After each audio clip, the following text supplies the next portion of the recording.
In commercial real estate, the deal is rarely the thing that kills you. What kills you is the gap between the risk you took and the balance sheet you had behind it. That is why I care so much about the personal financial statement. For an investment or development entrepreneur, it is not administrative paperwork.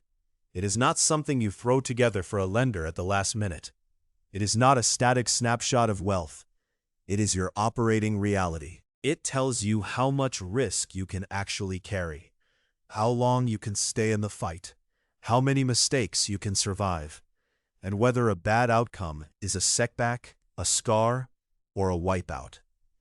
Most people in this business spend their time talking about upside, purchase price, basis, rent growth, yield on cost, exit cap, promote structure. All important, but those are deal mechanics. The deeper question is simpler.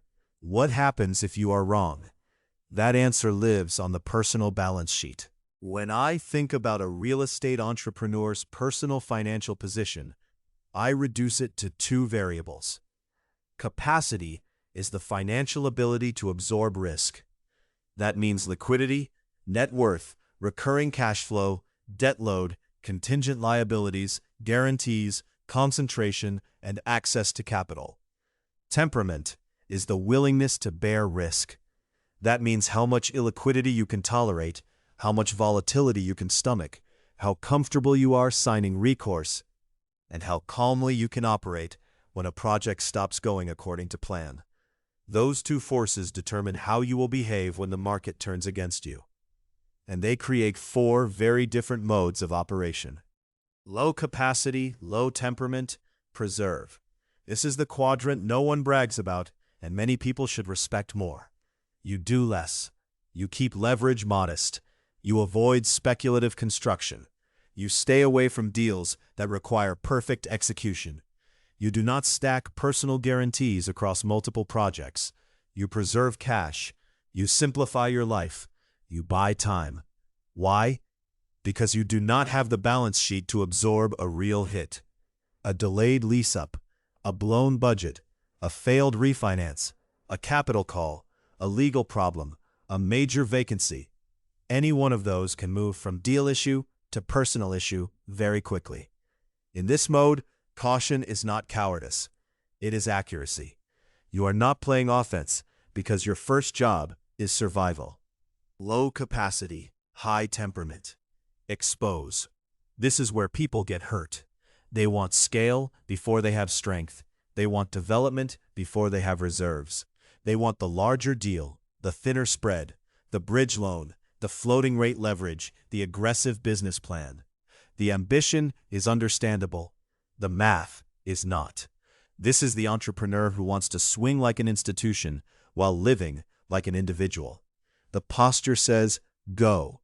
The balance sheet says, you cannot afford to miss. That mismatch is lethal. In commercial real estate, things go wrong in slow motion until they go wrong all at once. A rate move, a permit delay, a contractor dispute, a lender retrade, a partner default, an exit that disappears. If your personal balance sheet cannot absorb those shocks, then you are not taking measured risk.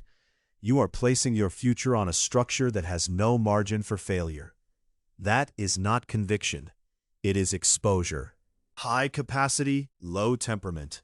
Reserve. This is strength expressed as discipline.